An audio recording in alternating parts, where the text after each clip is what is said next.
Madame la Présidente, l'insécurité que nos concitoyens rencontrent sur Internet sape leur confiance dans la transition numérique. Et tous les Français sont concernés par les désordres en tout genre qui s'accumulent dans l'espace numérique, et en particulier les Français les plus vulnérables. Bonjour, bienvenue dans ce nouveau numéro des Grands Débats consacré à la régularisation et la sécurisation de l'espace numérique. Les objectifs de ce projet de loi, la lutte contre la désinformation, le cyberharcèlement, les contenus incitant à la haine, mais aussi la protection des mineurs face à la pornographie. Si le gouvernement et la majorité défendent un texte de protection, certaines oppositions dénoncent un risque pour les libertés. Nos concitoyens les plus âgés ou les plus éloignés du numérique, qui sont les proies privilégiées des cybercriminels, nos enfants qui sont victimes en ligne d'atteintes brutales à leur innocence, nos entreprises que la loi du plus fort place dans une situation d'assujettissement vis-à-vis des géants du numérique, et notre démocratie qui subit les coups de boutoir incessants des professionnels de la désinformation et des ingénieurs du chaos. Face à cela, depuis 6 ans, la France, sous l'impulsion du président de la République, a agi au niveau national avec des lois visant la désinformation, la protection de l'enfance en ligne, au niveau européen avec la construction d'un socle de régulation de l'espace numérique européen, et au niveau international avec des initiatives prises par le président de la République comme l'appel de Christchurch ou le Forum de Paris sur la paix, qui ont contribué à éveiller la conscience mondiale sur ces sujets. Le projet de loi qui vous est proposé d'examiner poursuit le même objectif et s'est formé à partir de 3 affluents.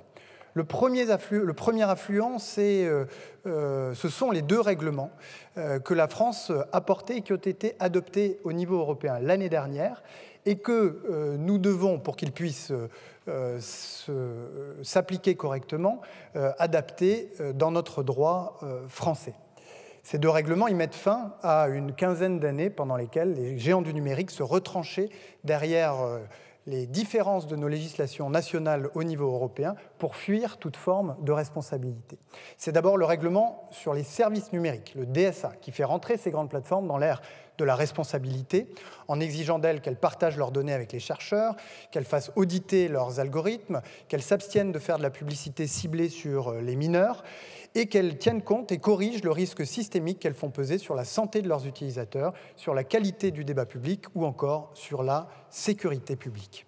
Le deuxième règlement, c'est le règlement sur les marchés numériques, qui, lui, vient mettre fin aux pratiques commerciales déloyales qui ont permis à des géants du numérique de s'octroyer des positions de monopole sur certains marchés, plaçant les entreprises européennes, les collectivités, les administrations et même les particuliers dans un lien de dépendance, et empêchant les entreprises européennes concurrentes d'entrer sur ces marchés. Et c'est ainsi que ce règlement sur les marchés numériques édicte 26 pratiques qui seront désormais interdites dans les États membres de l'Union européenne.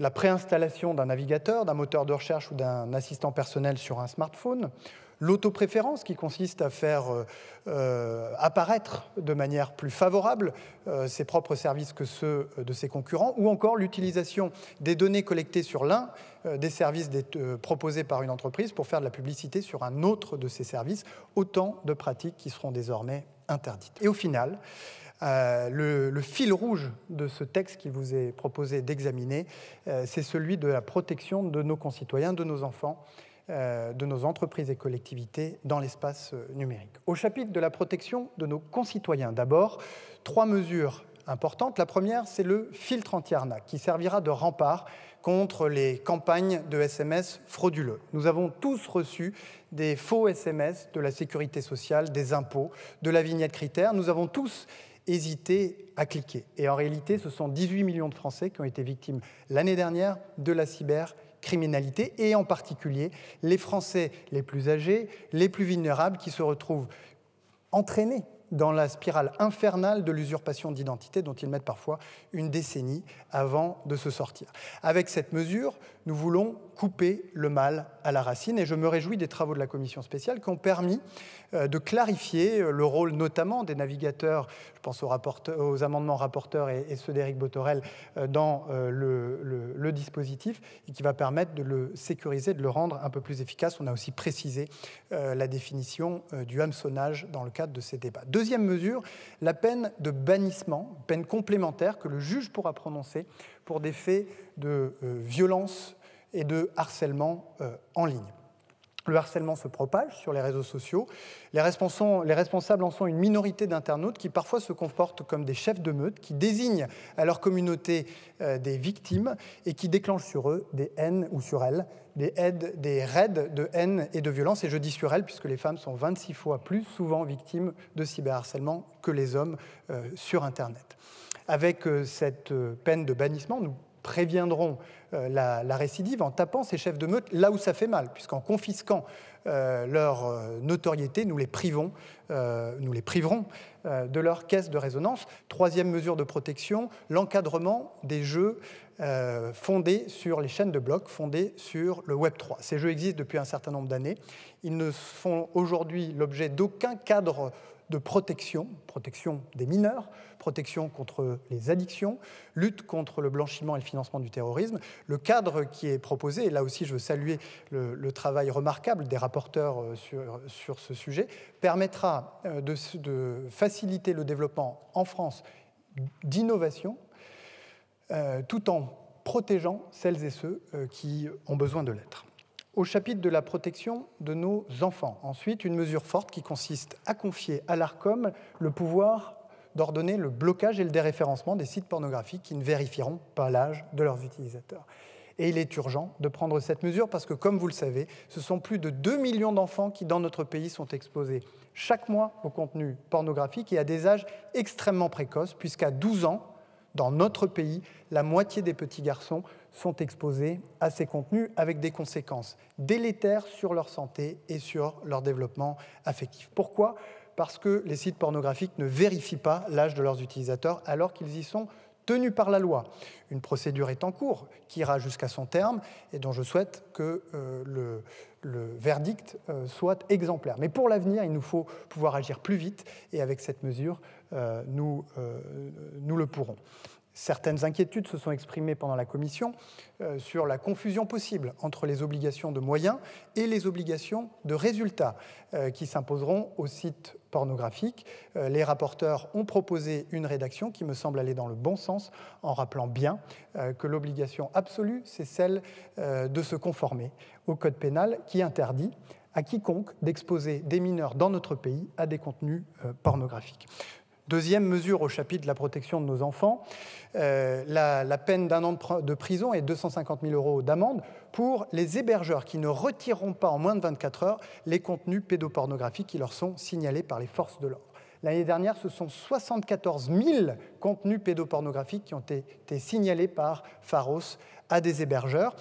Aujourd'hui, cette obligation existe, celle du retrait en moins de 24 heures, mais elle n'est pas sanctionnée par une amende ou par une peine de prison, à l'inverse de la peine déjà prévue pour le non-retrait de contenu terroriste.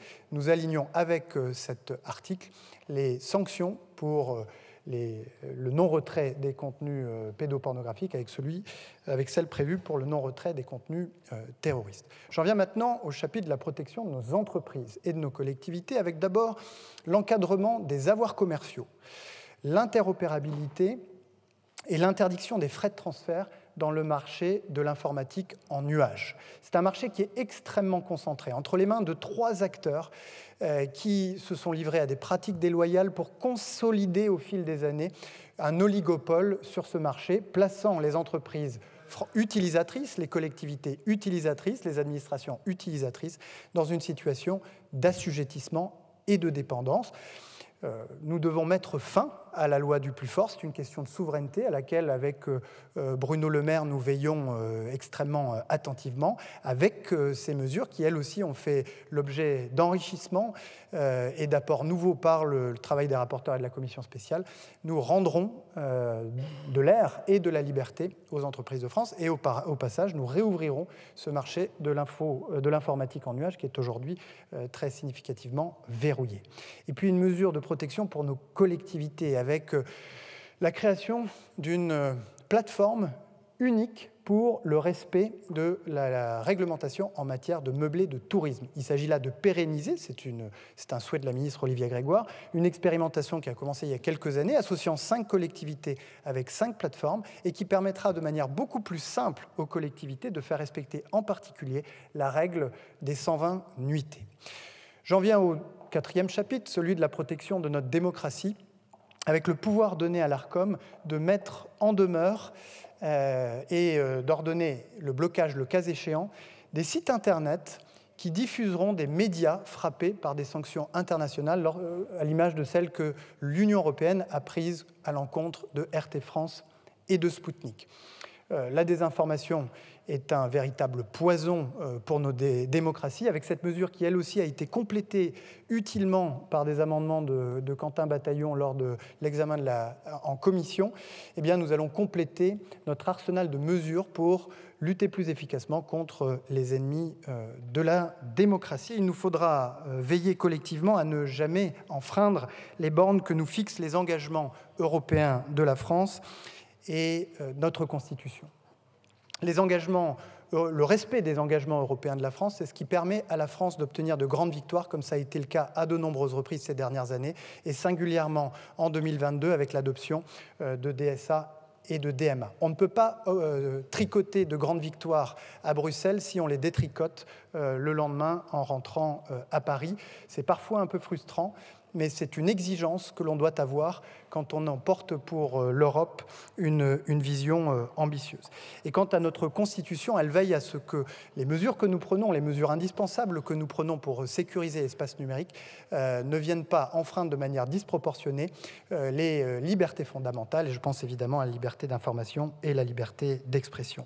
Mesdames et messieurs les députés, la France ne tiendra pas son rang de grande nation numérique si les Français, et notamment les plus vulnérables, ne se sentent pas en sécurité sur Internet. Ce constat, je sais que nous le partageons très largement, et quant aux réponses à lui apporter, je sais pouvoir compter sur la sagesse de l'Assemblée. Alors merci beaucoup. La parole est à monsieur Paul Midi, rapporteur général de la commission spéciale. Nous passons déjà plus de temps dans l'espace numérique que dans l'espace public. En moyenne, ce sont 4 heures par jour que les Français passent dans l'espace numérique, et même pour nos jeunes de 15 à 24 ans, 4 heures par jour, et ça continue d'augmenter chaque année.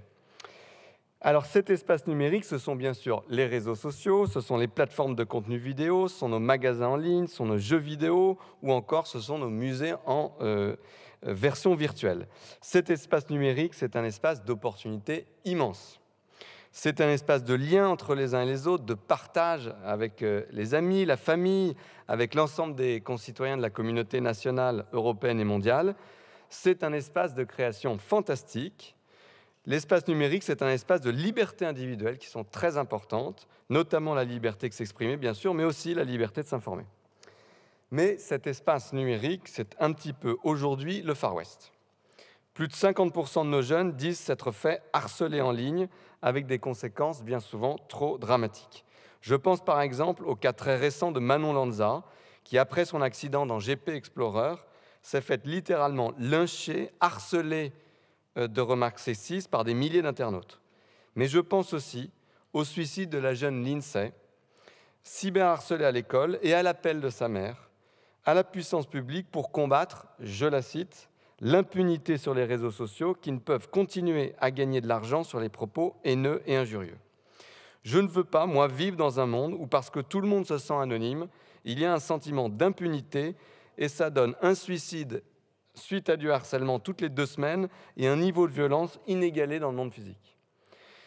Deuxième point, 50% des arnaques ont maintenant lieu en ligne. Ce sont 9 millions de Français, de nos compatriotes, qui perdent de l'argent dans ces arnaques. Nous avons tous reçu ce type de SMS, par exemple pour les fausses amendes. Et ce sont aussi 80% de nos enfants, parfois les plus jeunes, qui ont été exposés à la pornographie à cause d'Internet, avec des troubles maintenant prouvés sur leur comportement à l'adolescence et à l'âge adulte. Et puis, d'une façon générale, pour ceux, comme 80% des Français qui sont utilisateurs quotidiens des réseaux sociaux, c'est misogynie, sexisme, racisme, antisémitisme, islamophobie et LGBT-phobie à tous les étages, et nous devons donc trouver les moyens d'y mettre fin. Le chantier est donc immense pour rendre notre espace numérique aussi civilisé et sûr que notre espace physique. Nous en venons à la discussion générale. La parole est à Monsieur Aurélien Taché pour le groupe écologiste NUPES. Vous souhaitez, chers collègues de la majorité, que le numérique ressemble au réel, mais moi, je veux que ce qui est aujourd'hui un des derniers espaces de liberté ne soit pas soumis à des contrôles injustifiés. Au nom de la sécurité, le projet de loi qui arrive aujourd'hui dans notre Assemblée risque pourtant, si on n'y prend pas garde, de renforcer cette logique de société de surveillance, cette société du contrôle permanent, et de faire reculer ces précieuses libertés. Vous voulez par exemple mettre fin à l'exposition des mineurs à la pornographie. On est évidemment d'accord sur cet objectif. Loin des jugements moraux ou d'un quelconque puritanisme, il s'agit d'éviter qu'une majorité d'enfants ne découvre la sexualité à travers des pratiques souvent bien éloignées de la réalité, parfois extrêmes et même illégales, qu'ils risquent de reproduire ensuite. Mais c'est d'abord par l'éducation et la prévention, ou en renforçant les possibilités de contrôle données aux parents, que nous devons atteindre cette ambition, ainsi qu'en faisant peser la responsabilité de la régulation sur l'industrie pornographique elle-même et non sur l'administration. Car le système que vous nous proposez repose sur une logique de surveillance et d'exclusion.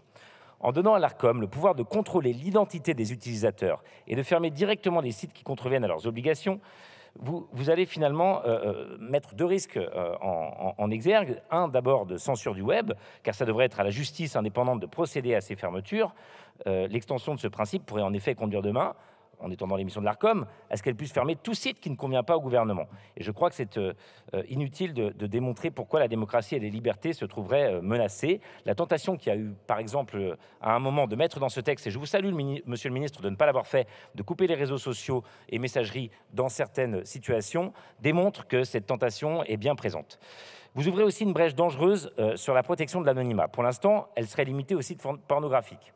Mais on voit bien à travers vos propositions, mon cher collègue Paul Midi, que ça ne pourrait être qu'une première étape. Or, le respect de l'anonymat sur Internet, ça doit rester une ligne rouge. C'est ce qui permet à des journalistes d'investigation, à des lanceurs d'alerte, de travailler sereinement et de nous fournir certaines informations dont nous avons besoin en tant que citoyens.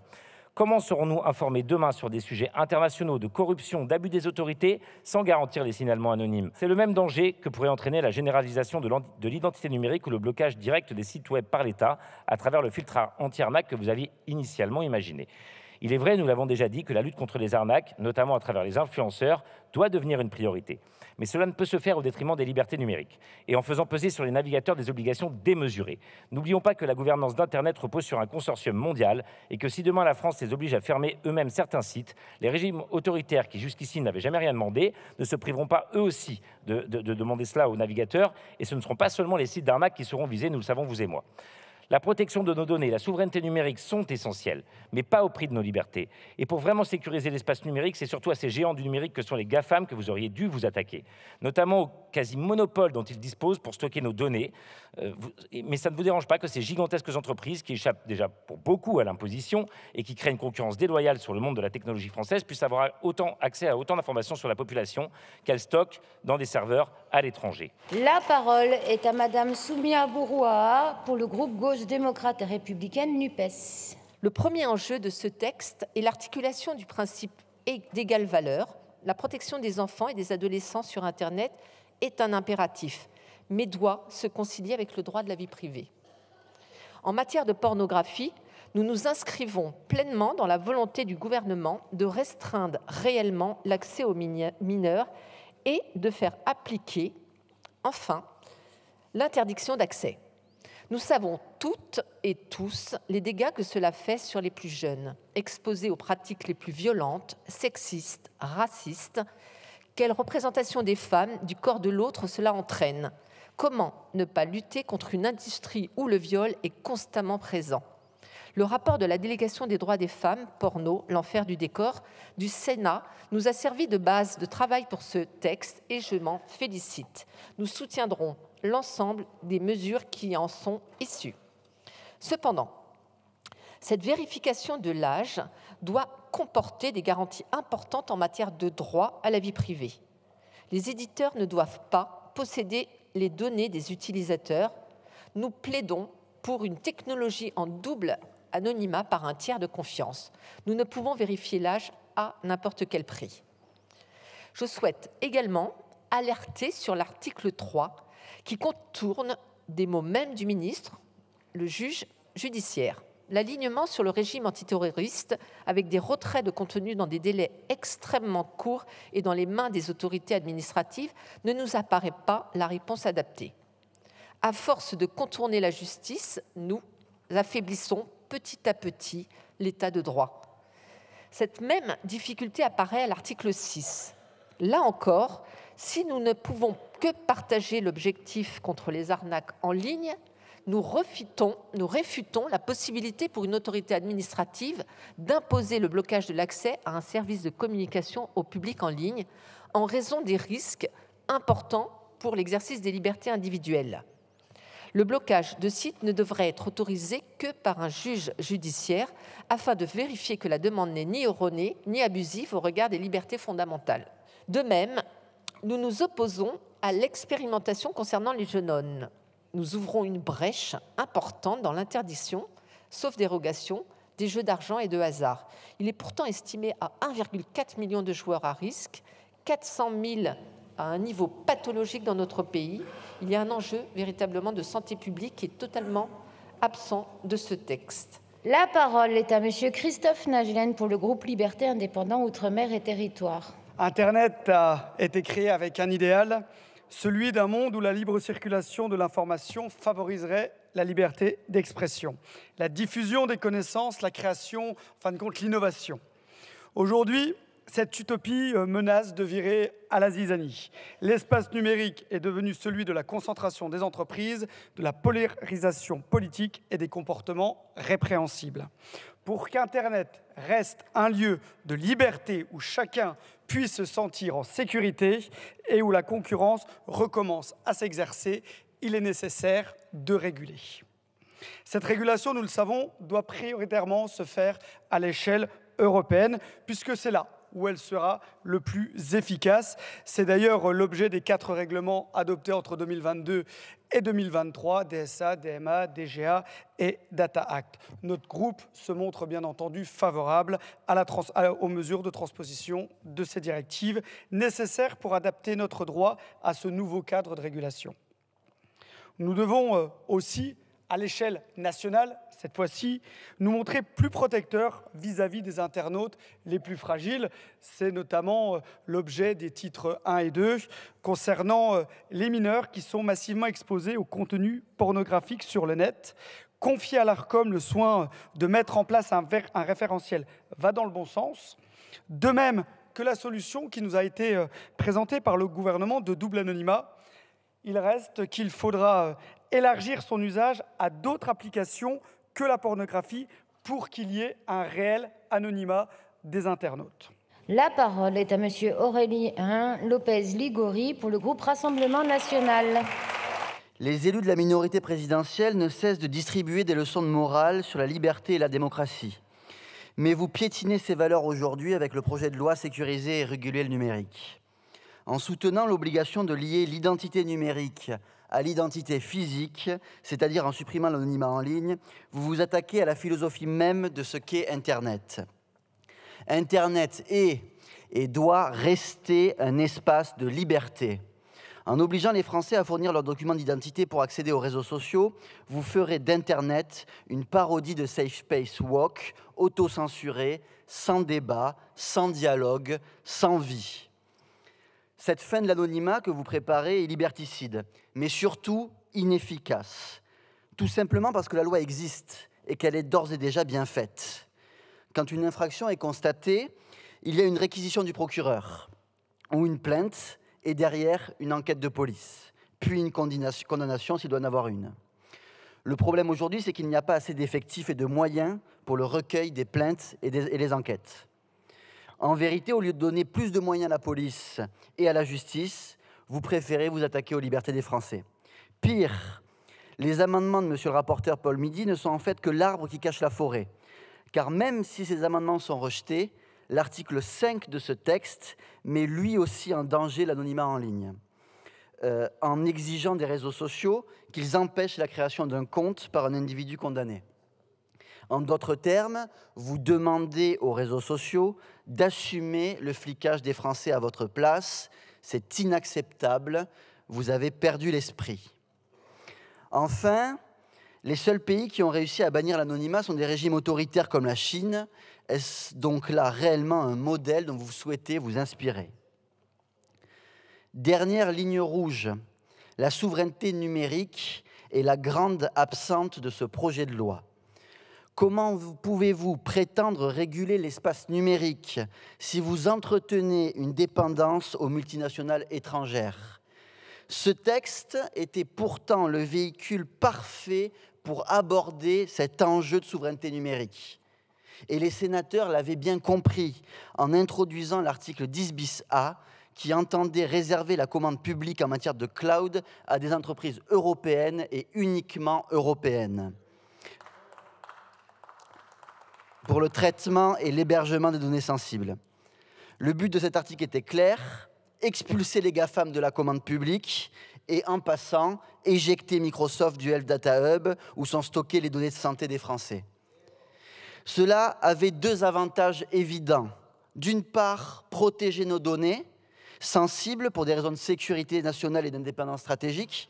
D'autre part, de développer notre propre écosystème numérique et de favoriser des entreprises françaises et européennes comme Scalway, Numspot ou OVH qui sont d'ores et déjà prêtes à répondre aux appels d'offres de l'État.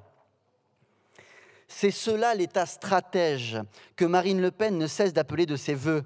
C'est un État qui utilise la commande publique comme un levier, non seulement pour exclure tout risque d'ingérence sur notre sol, mais aussi pour permettre le développement de notre propre industrie du numérique, dans un marché étouffé par les GAFAM. La minorité présidentielle a trahi notre souveraineté et notre écosystème numérique en supprimant en commission cet article.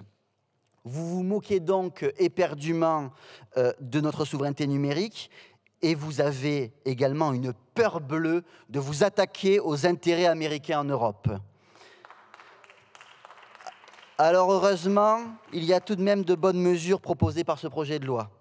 L'interopérabilité et l'encadrement des crédits cloud qui permettront aux clients de ne plus être captifs d'un seul prestataire, une meilleure prévention contre les fraudes en ligne avec le filtre anti-arnaque et surtout une meilleure pénalisation des plateformes qui mettent à disposition des mineurs du contenu pornographique. Mais ça ne suffit pas à faire de ce texte une bonne loi. La parole est à Madame Ségolène Amiot pour le groupe La France Insoumise NUPES. La Chine a réinventé le contrôle social à l'ère du numérique. Et Macron souhaite le sien à la française. Ce puissant système chinois techno-sécuritaire vise à noter, pister et juger les habitants du pays et faire en sorte que chacun se tienne au carreau sous peine de ne pas pouvoir emprunter, par exemple, les transports en commun. Un rêve pour M. Macron. Et il ne s'en cache plus. Depuis l'arrivée du président Macron, nos libertés publiques s'effondrent peu à peu. Les Françaises et les Français se sont englués dans un filet sécuritaire dénoncé par les associations jusqu'aux plus hautes organisations internationales comme l'ONU. Ce qui nous vaut le glorieux titre de démocratie défaillante. Bienvenue en Macronistan. Ce contrôle de la vie physique est réel et souhaite trouver son modèle pour nos vies numériques. L'influence chinoise semble avoir porté ses fruits jusqu'à l'Élysée dans les politiques liberticides et autoritaires portées par la Macronie. Vous l'aurez compris, ce texte ne nous convient absolument pas. Si nous pouvons nous accorder sur le constat de l'existence de violences et d'abus sur Internet, reflet virtuel de ce qui se passe dans nos vies physiques, nous ne pouvons que nous opposer à la réponse que vous y apportez. Ce texte est mensonger et laisse croire que le recours à des solutions techniques permettrait de protéger les mineurs et les utilisateurs d'Internet de façon générale. La solution technique que vous vendez à tout va est un leurre, abandonné par l'Australie, par le Royaume-Uni et les États-Unis. Elle crée un sentiment contre-productif de protection, mais est toujours contournable. Nous ne cessons de le répéter, il n'existe actuellement aucune solution technique qui permette la vérification de l'âge, qui soit compatible avec le droit au respect de la vie privée et le droit de l'anonymat sur Internet. Même l'Arcom l'a récemment avoué en audition, et le référentiel ne sera pas applicable à court terme. Ce texte est hypocrite. Après la loi Avia, en grande partie censurée par le Conseil constitutionnel, Ce projet de loi persiste dans l'absence d'intervention du juge et propose donc la seule qualification de l'infraction par l'administration. Cela va dans le sens de l'accroissement des pouvoirs administratifs au détriment du pouvoir judiciaire, laissant à l'exécutif des pouvoirs toujours plus grands et mettant à mal la séparation des pouvoirs. Montesquieu, l'un des pères de la séparation des pouvoirs, écrivait que l'oppression commence toujours par le sommeil. Vous ne faites là qu'endormir les Françaises et les Français, et nous serons toujours présents pour l'en empêcher, dans la rue comme dans cet hémicycle. La parole est à Monsieur Victor Aberd-Dassault pour le groupe Les Républicains. C'est à la République de reprendre la main en protégeant nos concitoyens et en anticipant le comportement les plus à risque. Je pense comme vous, chers collègues, à nos jeunes parfois perdus et esselés derrière leur écran, à nos aînés, aux populations les plus fragiles, confrontés aux vendeurs d'amour, aux SMS, aux mails frauduleux visant à usurper une identité, un numéro de carte bleue, les coordonnées de carte bancaire, voire de la sécurité sociale. Le filtre anti-arnaque, en ce sens, apparaît comme un filtre de protection indispensable.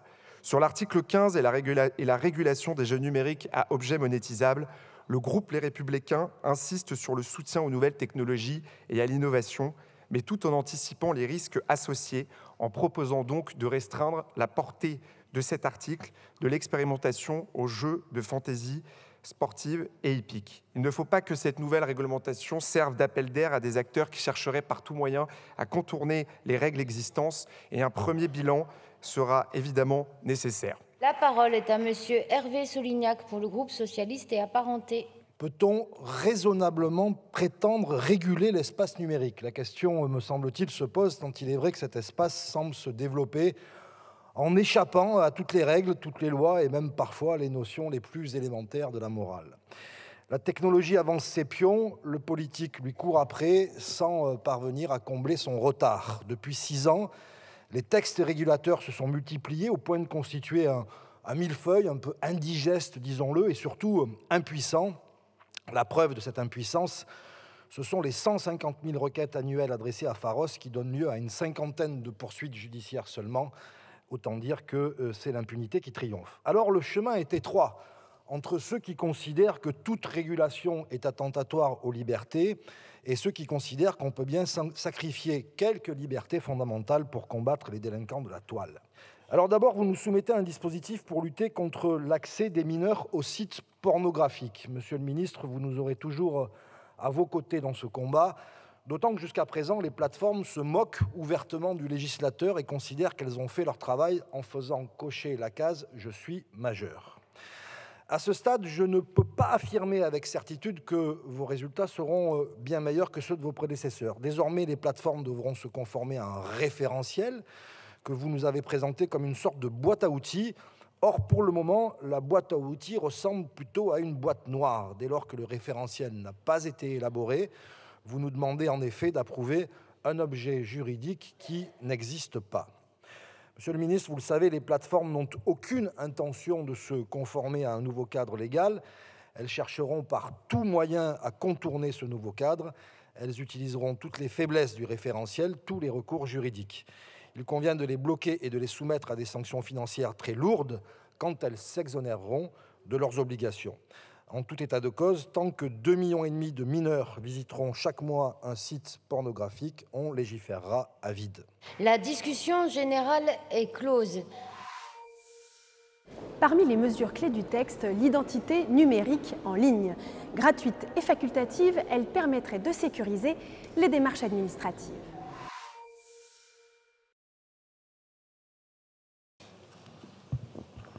La séance est ouverte. L'article 4AC, actuellement, il dit 2 choses. Il dit on se fixe un objectif de 80% de Français qui ont une identité numérique à 2027 et un objectif de près de 100% à 2030. Ce près de 100%, on en a parlé, je pense qu'il est largement améliorable, il a apporté un peu de confusion. Il était inspiré de la réalité des chiffres sur la CNI actuelle, puisque 97% des Français ont une CNI, mais évidemment, la CNI, elle n'est pas obligatoire. Et donc, dans cet amendement, on propose d'améliorer l'écriture de l'article actuel en gardant l'objectif de 80% à 2027, mais en fixant 3 nouveaux principes, en disant qu'à 2027, cette identité numérique, elle doit être 100% accessible à 100% des Français, en consacrant le fait qu'elle n'est pas obligatoire, qu'elle est accessible à 100% des Français pour tous les territoires, quel que soit le niveau d'électronisme, par exemple. Donc c'est très important qu'on accompagne bien tous les Français sur ce sujet. Et elle fixe un nouveau principe que cette identité numérique, elle doit être accessible gratuitement, bien sûr. On reprend exactement la même chose que dans la vie physique sur la CNI. La CNI, elle est accessible à tous, elle n'est pas obligatoire, même si 97% des Français en ont, et elle est gratuite. C'est inscrit dans le droit, c'est très important.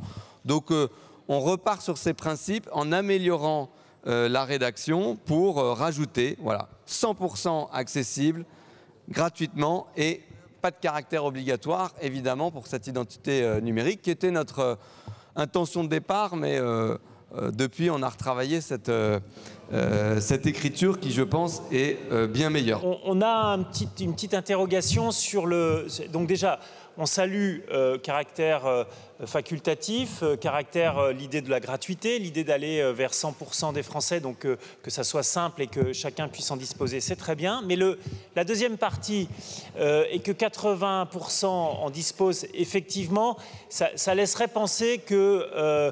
qu'il y aurait une incitation à le faire, donc peut-être une sorte de caractère non pas obligatoire, mais un caractère incitatif qui permettrait de... bon, voilà, vous avez compris, j'ai peur que ça laisse penser que ça serait un peu obligatoire. Donc on vous demande de retirer la dernière partie de la phrase, et je laisserai mon collègue Latombe de vous présenter la deuxième partie de notre fusée, parce que nous aussi, nous aimons bien les fusées à 2 étages. Merci pour la transition, monsieur le député. Sous-amendement 1113, monsieur Latombe. Et effectivement, on fonctionne à deux mains sur ces sous-amendements. L'idée, c'est de dire, puisqu'il y a un objectif à 100%, à non obligatoire, facultatif, mais il y a un objectif à 100%, c'est d'expliquer à nos concitoyens pourquoi. Et de dire que cette identité numérique doit les aider, doit faciliter leur relation avec les services publics. Et uniquement avec les services publics, c'est d'ailleurs la position du gouvernement. Donc avec ces 2 sous-amendements, nous avons, et votre amendement, nous avons aujourd'hui quelque chose qui nous permettrait de pouvoir le voter.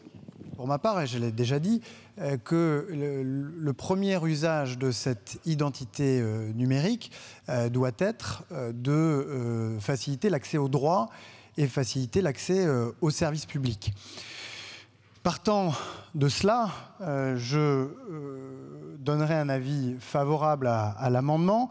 S'agissant du sous-amendement de M. Latombe, ce serait proposition de retrait parce que la restriction du champ à la relation entre les usagers et le service public me paraît peut-être un peu excessive. J'ai parlé de l'accès aux droits, par exemple. En revanche, s'agissant de l'amendement Balanant, étant donné qu'il préserve l'objectif de rendre accessible à 100% des Français une identité numérique, ce qui est loin d'être le cas, puisqu'aujourd'hui, pour avoir une identité numérique régalienne, il faut d'abord avoir bénéficié de la nouvelle carte nationale d'identité.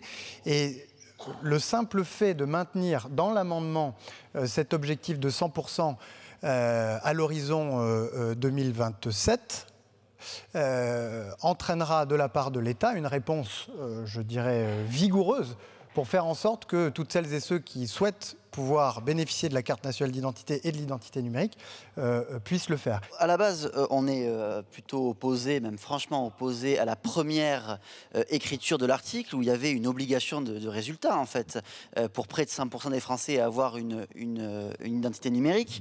Vous allez un petit peu dans notre sens, monsieur le rapporteur, en le mettant à 80%, enfin 100% puissent y avoir accès, puis 80% disposent effectivement, mais il y a quand même une obligation, une certaine obligation, dans les 80% d'entre eux en disposent effectivement. Nous, on avait un amendement du groupe d'études, donc c'est l'amendement 555, où on voulait le consentement, en fait, une notion de consentement à l'accès à l'identité numérique, mais vu que potentiellement le 1056 va passer avec des sous-amendements. On va soutenir les 2 sous-amendements. Le sous-amendement de M. Balanant, parce que justement, il supprime ce caractère un peu obligatoire. Et derrière, l'amendement de M. Laton, parce que bien entendu, nous voulons que l'identité numérique reste uniquement un accès au service public. Ça doit le rester, et donc c'est nécessaire que ce soit inscrit dans la loi. Merci. Il disait que c'était que les Français. Bon, et alors les étrangers résidant en France, ils font quoi? Est-ce qu'ils ont comment certifier leur identité? Ah bah oui, mais donc du coup, ça veut dire que ça ne fait que quand on a. Non, mais c'est un vrai sujet. C'est-à-dire qu'on va certifier l'identité de ceux qui, en France, ont la nationalité, mais celles et ceux dont on pourrait opérer un certain nombre de contrôles et des mineurs résidant sur le sol français, par exemple, mais qui n'auraient pas la nationalité, eux se verraient exclus de l'accès à cette certification. Enfin, je ne sais pas, c'est juste une petite idée que je vous pose en passant, monsieur le rapporteur, mais sur laquelle on pourrait avoir des débats. Bref, pourquoi le sous-amendement 112 est intéressant? C'est qu'il évite d'avoir 80% d'accès effectif, parce que 80%, ça veut dire qu'on a toute la population en excluant celles et ceux qui sont trop âgés ou celles et ceux qui sont trop jeunes. Bah oui, vous n'allez pas demander à des moins de 10 ans d'avoir une identité. Non, 97%. Monsieur le rapporteur, aujourd'hui, on sature aujourd'hui sur les réseaux sociaux. On va arriver à 83% des Français, 84% des Français qui ont un compte réseaux sociaux. Donc si vous dites 80% des Français, ça veut dire que c'est quasiment 100%. Donc moi, je pense qu'il faut virer ça, parce que sinon, dire 80%, c'est faire que, en gros, tout le monde qui est en capacité d'avoir un smartphone dans la vie a cette obligation. Donc il faut éventuellement un objectif vague pour l'État, comme ça on se dit 100%, c'est bien, il faut que tout le monde ait son identité numérique, mais derrière, il ne faut évidemment pas garder l'effectivité de cet objectif. Vous dites qu'il y a 80% des Français qui sont sur les réseaux sociaux, donc si on fixe l'objectif de ça 80% à 2027, attention, c'est 80% des Français qui sont sur les réseaux sociaux aujourd'hui. Je pense qu'on peut imaginer qu'à 2027, il y en aura beaucoup plus. Mais de toute façon, là, on parle d'une façon générale. On ne fait pas le lien avec les réseaux sociaux. Voilà. Donc, je pense que ce qui est bon de comparer, c'est que tous âges confondus, c'est 97% des Français qui ont une CNI plastique. Et voilà, donc c'est à ce point de comparaison qu'il est, je pense, bon de se comparer. Voilà, merci beaucoup. Merci, monsieur le rapporteur général. Je mets donc aux voix le sous-amendement 1112. Avis défavorable commission, sagesse gouvernement. Qui est pour? Qui est contre? Il est adopté. Je mets aux voix l'amendement ainsi sous-amendé 1056, double avis favorable commission et gouvernement. Qui est pour? Qui est contre? Il est adopté. Et il fait tomber l'amendement 555. Je ne peux que féliciter cette Assemblée d'avoir amendé cet amendement parce qu'il était assez effrayant en l'état. Mais globalement, on reste nous sur cette dynamique et cette ligne qui est de dire demander à 80 ou plus % de la population d'avoir absolument son identité numérique sur les plateformes de l'État. C'est quelque chose qui est, à mes yeux, terriblement effrayant, d'autant plus quand on sait que déjà cet été, ce sont les fichiers de Pôle emploi qui ont été piratés avec les données personnelles de l'ensemble des bénéficiaires de Pôle emploi. Ce sont les fichiers et donc les données de santé hautement plus graves qui ont été piratés dans plusieurs hôpitaux. Donc je pense là aussi qu'avant de vouloir absolument enregistrer les données de tous nos concitoyens, peut-être il faudrait commencer par sécuriser au maximum nos serveurs et s'assurer que nous soyons en état de garantir la sécurité pour toutes et tous et garantir la sécurité des données de toutes et tous. Quelle identité numérique allez-vous proposer aux Français? La question centrale, est-ce que ce n'est pas à l'État de construire réellement une identité numérique publique? Je veux vraiment qu'il n'y ait pas d'ambiguïté. Dans ce qu'on discute là, on parle bien d'une identité numérique régalienne. Très concrètement, elle existe, c'est France Identité. Il y a 30 000 Français qui sont en train de tester France Identité. Et il y aura encore pas mal de Français à partir du 15 octobre qui vont le tester dans 3 départements, puisqu'ils pourront avoir leur permis de conduire sur l'application. Et puis on pourra même aller faire procuration pour les européennes dans ces 3 départements avec cette application France Identité 100% en ligne. Donc là, on parle vraiment sur cet article-là, non mais pour bien préciser, sur cet article-là, on parle d'une identité régalienne, publique, étatique, France Identité. Je différencie totalement des solutions de vérification d'âge dont on a parlé sur les articles 1 et 2, qui peuvent être des sociétés privées, parfois start-up, avec succès ou avec moins de succès. Voilà, donc juste pour bien préciser l'intention, que ce soit très clair. Nous allons maintenant procéder au scrutin. Je vais donc mettre aux voix l'article 4 AC. Merci de bien vouloir regagner vos places. Le scrutin est ouvert. Le scrutin est clos. Voici le résultat du scrutin. Votant 89, exprimé 89, majorité 45, pour 53, contre 36. L'Assemblée nationale a adopté. Les députés ont adopté le principe non contraignant de la généralisation de l'identité numérique en ligne. Mais faut-il pour autant lever l'anonymat sur Internet pour le rendre plus sûr ? Le rapporteur général du texte, Paul Midi, tente de convaincre les oppositions. Elles estiment la levée de l'anonymat liberticide. Le problème, c'est le niveau de violence sur les réseaux sociaux qui est beaucoup plus élevé dans l'espace numérique que dans la vie physique. C'est par exemple le cas de la jeune Lindsay qui s'est suicidée il y a maintenant 3 mois après cyberharcèlement scolaire. Et c'est la maman de Lindsay qui nous demande, à nous, de mettre fin à l'impunité sur les réseaux sociaux. Et puis c'est parce que, on l'a vu, nous sommes 80% de Français à être sur les réseaux sociaux, mais je pense 100% dans cette assemblée, c'est tous les jours racisme, misogynie, sexisme, LGBT-phobie, islamophobie, antisémitisme, il y en a à tous les étages. Donc ce niveau de violence, c'est un problème. Premier point. Deuxième point, quelle est la cause de ce niveau de violence? Moi, je ne pense pas qu'on soit tous devenus fous. La cause numéro 1, c'est le sentiment d'anonymat sur les réseaux sociaux qui génère un sentiment d'impunité qui fait que, pour beaucoup d'entre nous, il n'y a plus de limite. Donc on comprend tous que quand on se sent totalement anonyme, on a une forme d'impunité. Ce qu'on propose, c'est de ne pas réinventer le fil à couper le beurre. C'est tout simplement d'appliquer les principes qui marchent dans la vie physique à l'espace numérique.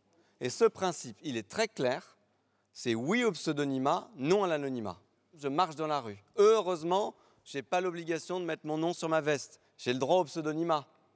Mais si je suis arrêté par la police, je dois décliner mon identité.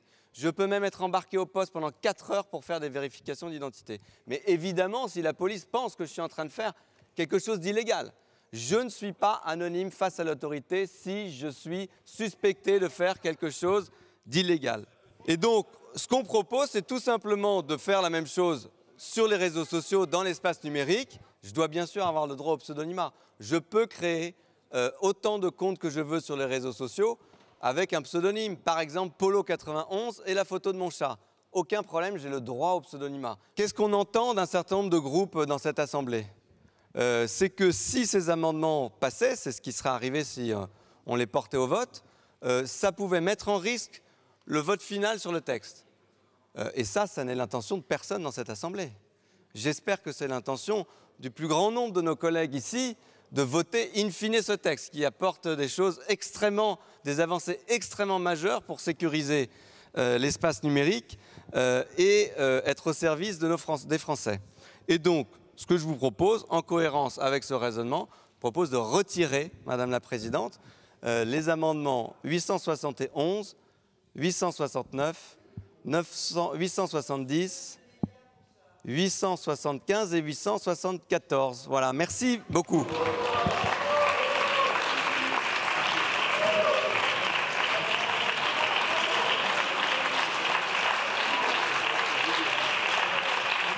Je voudrais saluer le sens des responsabilités du rapporteur général, du président Maillard également, des députés signataires de ces amendements, en leur disant d'une part qu'ils ont, grâce à leur travail, permis de faire émerger un débat qui nous aura d'ailleurs valu l'adoption en commission, modifiée à la marge, l'objectif ambitieux que le Parlement a désormais fixé au gouvernement pour le déploiement de l'identité numérique, ce qui est un grand progrès et un des acquis précieux de ce texte si, comme nous l'espérons tous, à la fin de son parcours législatif, il est effectivement adopté. Les amendements pour lever l'anonymat en ligne sont finalement retirés pour assurer le vote final du texte. Nous sommes le mardi 17 octobre 2023 et l'Assemblée nationale va procéder au vote solennel sur l'ensemble du texte. L'ordre du jour appelle le vote solennel sur le projet de loi visant à sécuriser et réguler l'espace numérique. Le scrutin est ouvert. Le scrutin est clos. Voici le résultat du scrutin. Votant 561, exprimé 437, majorité 219, pour 360, contre 77. L'Assemblée nationale a adopté. Je crois que monsieur le rapporteur général, vous souhaitiez dire un mot ? Oui, merci Madame la Présidente. Je pense qu'on peut être collectivement très fiers que ce texte ait été adopté. Il nous permettra d'améliorer la sécurité sur l'espace numérique, de lutter contre le cyberharcèlement qui gangrène nos réseaux sociaux et qui gangrène l'espace numérique. Il nous permettra de lutter contre les arnaques en ligne. Merci chers collègues. Contre les arnaques en ligne grâce au filtre anti-arnaque et contre l'exposition de nos enfants à la pornographie. Et il nous permettra aussi de réguler un certain nombre d'activités dans l'espace numérique très utiles à réguler. L'Assemblée nationale a largement adopté en première lecture ce projet de loi numérique. Prochaine étape, la commission mixte paritaire en 2024, où députés et sénateurs vont se mettre d'accord sur une version finale du projet de loi. C'est la fin des grands débats. Merci de nous avoir suivis et à très bientôt sur LCP.